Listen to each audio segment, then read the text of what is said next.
Julie Liao felt her legs were short.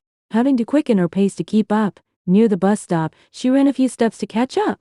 Sumu, why do you keep wearing a mask? Because I have a cold. Sumu answered without turning back. Give it to me. If you infect me, you'll get better. How? Kiss me. The most direct and effective way. Julie Liao said. Sumu stopped and turned to look at her. She still looked provocative. He clicked his tongue. Have you tested it? Does it work? Julie Liao puffed her cheeks. About to reply, when a voice came from the waiting crowd at the bus stop. TSK. Julie Liao from Senior 3 Class 18 is really shameless. Julie Liao and Sumu frowned almost simultaneously. She looked toward the crowd and held her head high. What do I need shame for? I want Sumu. Sumu coughed softly again, perhaps from his cold. After a moment, he looked at Julie Liao and laughed. Julie Liao, do you know what shyness is? With that, Sumu got on the bus, leaving Julie Liao standing there stunned. After a while, she suddenly covered her face and smiled. She sent a voice message to her friend group chat. Sumu just called me Liao. A friend replied, didn't you hate people calling you that? HES, not just anyone. HES different. 5. The heavy pressure of senior year left students spent minus up for too long, needing an outlet. Rumors about SUMU's family spread wildly across the school. Suddenly, everyone was talking about him because he ranked first, because he was handsome. Attention came from all sides, and the gossip grew more vicious. One day during break, Julie Liao returned from the bathroom and passed the corridor. She overheard someone mentioning Sumu and leaned in to listen. She flew into a rage instantly, shoving a girl from the neighboring class who was gossiping. Talk nonsense again and they'll hit you. Believe it? Julie Liao? Are you crazy? I didn't make it up. Everyone is saying it. The girl flushed, defensive. Who's everyone? Bring them to me and they'll ask. Everyone in school knew Julie Liao liked Sumu, so no one dared mention this in front of her to avoid her anger. Whether you admit it or not, it's true. He and his mom were kicked out by his dad and his mistress. They couldn't make it in Shanghai, so they came back to Harbin. I heard the son from his dad and the mistress is going to inherit the company and everything. Another girl said. Believe it'll sew your mouth shut. Julie Liao pointed at her, threatening fiercely. When the girl fell silent, she scanned the surrounding students. I saw Su's dad come find him a few days ago, right at the back gate. He begged Sumu to go back to Shanghai. What do you know about other people's families? Talking like you saw it with your own eyes. Say this again, and you'll sew all your mouth shut. No one in the crowded corridors spoke. Satisfied her threat worked, Julie Liao tilted her head proudly and turned to return to class, only to see Sumu standing at the classroom door. Like her, he never wore the school uniform black sweater and jeans, leaning casually against the doorframe, standing out sharply among the sea of blue uniforms. He looked at her with a faint smile. Julie Liao, you're so fierce. Julie Liao hung her head in chagrin. I was too fierce. He saw me. Then, amid the noisy class bell, she heard Su's voice drift over faintly. Come in for class. That evening after school, Julie Liao still felt upset and packed her things slowly. Sumu slung his backpack over his shoulder and looked at her. Hurry up. Huh? Hurry up, or you'll miss the bus, he explained patiently. Julie Liao felt dazed all the way to the bus stop, still confused about what had happened. Then the bus Sumu needed arrived. She quickly tugged at his sleeve. You're acting weird today. Weird how? Julie Liao thought for a moment, then looked up and grinned. Weirdly good minus looking. Sumu smiled and patted her head over her down jacket hood. Julie Liao smiled even wider, a mischievous glint in her eyes. They say you like strawberries. Wanna taste my strawberry lip balm? Sumu froze, then laughed again. The same voice from the crowd complained. I really can't stand Zhu Liao from Senior 3 Class 18.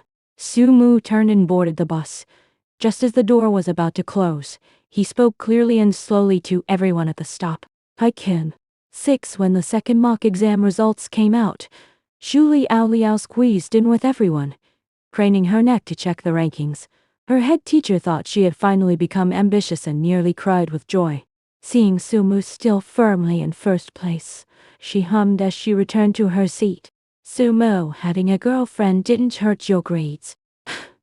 Yuri, really something. Su Mu closed his book and looked up at her. When did I get a girlfriend? Isn't it me? Oh, that day. Zhu Liao asked her friend group 100 times what Azo meant. Everyone said they had no idea and agreed Su Mu was a total mystery.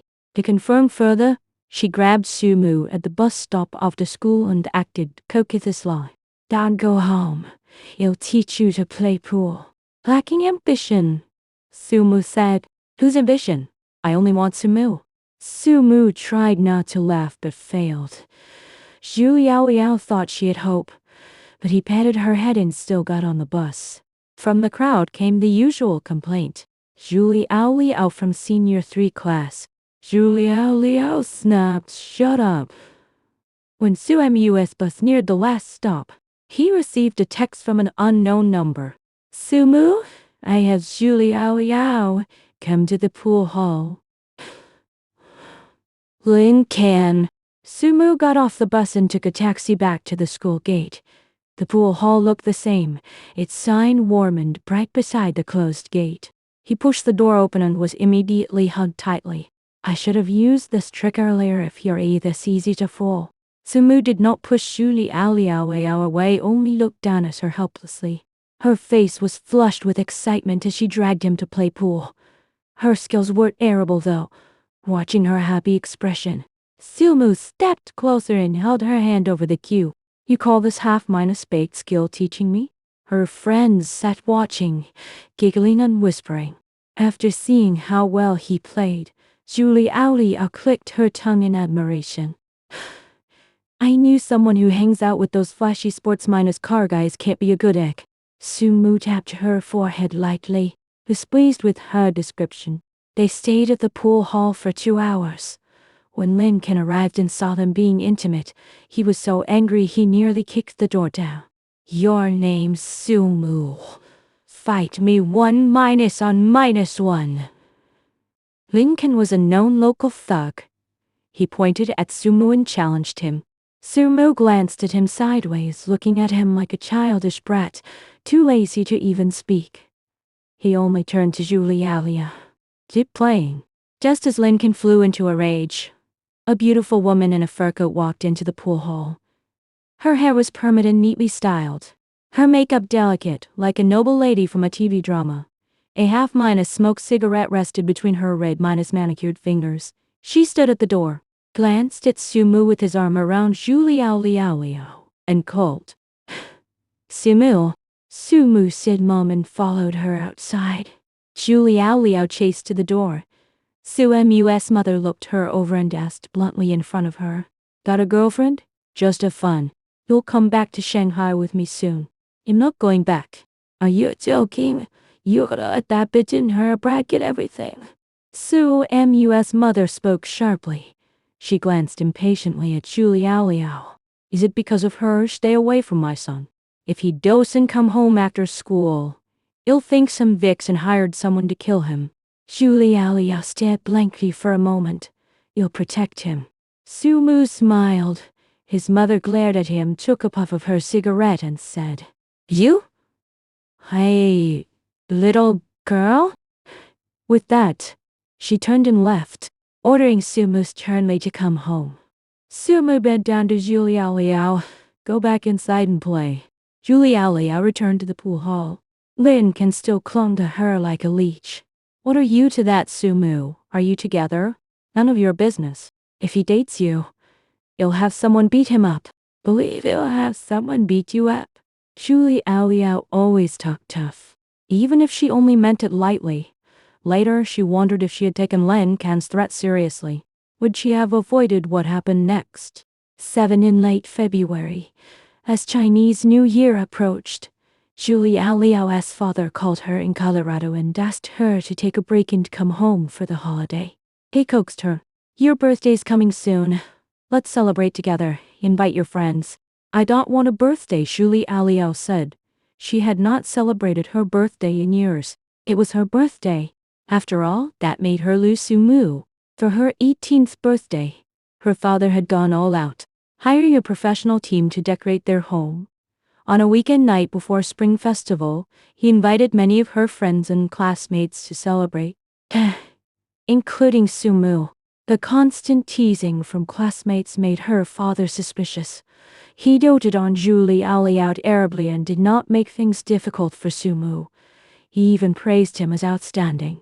Because of his mother, Sumu only stayed until around 9 o'clock before leaving. Julia Liao insisted on being driven home with him by the family driver. Snow fell heavily that night, a vast white blizzard glowing under the streetleton. The car moved slowly. By the time they reached Suemu's apartment building, it was nearly 10. Julia Liao got out with him, told from drinking. She held his hand and refused to let him leave. Go back.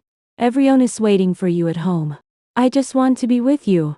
She shook his arm. Sumu, come study abroad with me after graduation.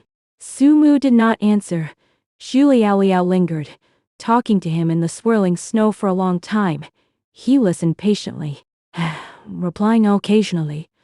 Only when her father called to urge her did she reluctantly leave. Before parting, she suddenly said, "Answer a question for me." Sumu looked at her. Once there were two people in the world. One called I like you. The other called I don't like you. One day, I don't like you died. Who was left? Sumu smiled far more often now than when he first arrived in Harbin.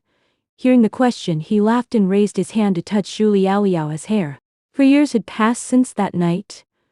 Julia Liao had wondered countless times if Lin Kan had not shown up, what would Sumu have answered? She had always thought Lin Kan was just a small thug, all bark and no bite. She never expected him to suddenly rush out of the snow alone that night, eyes fierce, face twisted with malice. If the driver had not driven over in time to block them, things would have been much worse. Julia Liao hit her head on a rock in the snow during the scuffle, suffering a slight concussion. Sumu was stabbed in the abdomen. Fortunately, he reacted quickly and blocked the blade with his hand, avoiding vital organs. She refused to recall what happened after. Suemu's mother screamed at her and refused to let her visit him. When she was discharged from the hospital, she asked about Suemu's condition. The doctor told her he had already been taken back to Shanghai for treatment. After that, she could not contact him for a long time. Then in April, wild rumors spread at school about Suemu's family. People claimed his mother had run over and killed the so-called mistress. Just as Julia Liao tried everything to reach Sumu, her father began arranging for her to go abroad. Lin Kan has fled. For your own safety, and for Suemu's, go abroad. 8 in July, Julia Liao graduated from the University of Denver. Her father attended the ceremony and once again expressed his wish for her to return to China. Julia Liao refused as usual. Sorry, Dad. I don't want to go back. Her father had tried everything over the years to bring her home with no success.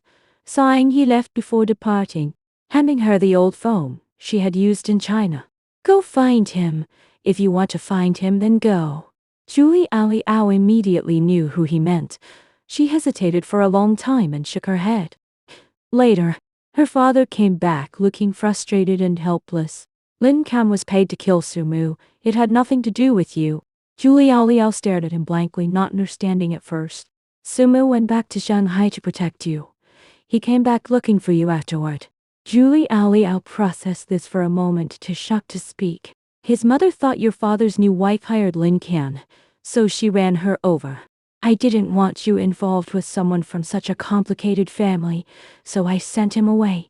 That boy Sumu is sensible, he understood. All these years, their family conflicts have mostly settled. If you insist on marrying in Shanghai, then go. It's closer than America anyway. I can't win against you. The old phone her father left behind had once received a text from an unknown number before she left China. She had hoped it was from Sumu, yet also feared it was. After her father left, Zhu Liao opened the last message. The date was for years ago. A single, abrupt line. Would you wait for someone for many years? She had replied, No. Why? Why should I? Beneath were 3 new messages she had never seen. I would. Because the one I'm waiting for is Zhu Liao. Address XX Road, XX District, Shanghai. I won't move until you come. Epilogue. Zhu Liao bought a direct flight from Denver to Shanghai. The address was easy to find, an elegant European-style house surrounded by lush plants in the yard. From outside it looked like the owner led a gentle life. July in Shanghai was scorching, almost suffocating. Zhu Liao held a blue sunshade and nervously pressed the doorbell. She guessed it was Sumu's home, yet feared it was not. A young man opened the door. Not Sumu. Who are you looking for? Sorry, I have the wrong address. Zhu Liao barely found her voice. The heat felt even more stifling, as if she could not breathe, just as she turned to leave. The man suddenly said, Hey, I think I've seen you. Aren't you Sumu's classmate from Harbin? Before Zhu Liao could react, the man called inside. Young Master Su, the Harbin girl who thought you liked her back then is here to see you. Immediately, the sound of something clattering to the floor came from inside the house. In the harsh afternoon sun of Shanghai, the man opened the courtyard gate. A figure stepped out from the front door. Just like the boy she had met years ago. They met in the icy snow of Harbin. Zhu Liao always said it was fate. They reunited in the hot, humid air of Shanghai. For Sumu, that moment felt like rebirth. Later, much later, after so many years, she celebrated her birthday again. Harbin was still covered in heavy snow. Suddenly, on a whim, he said, Ask me that question again. The one you asked me back then. Once there were 2 people in the world, one called I like you, the other called I don't like you. One day, I don't like you died. Who was left? I like you.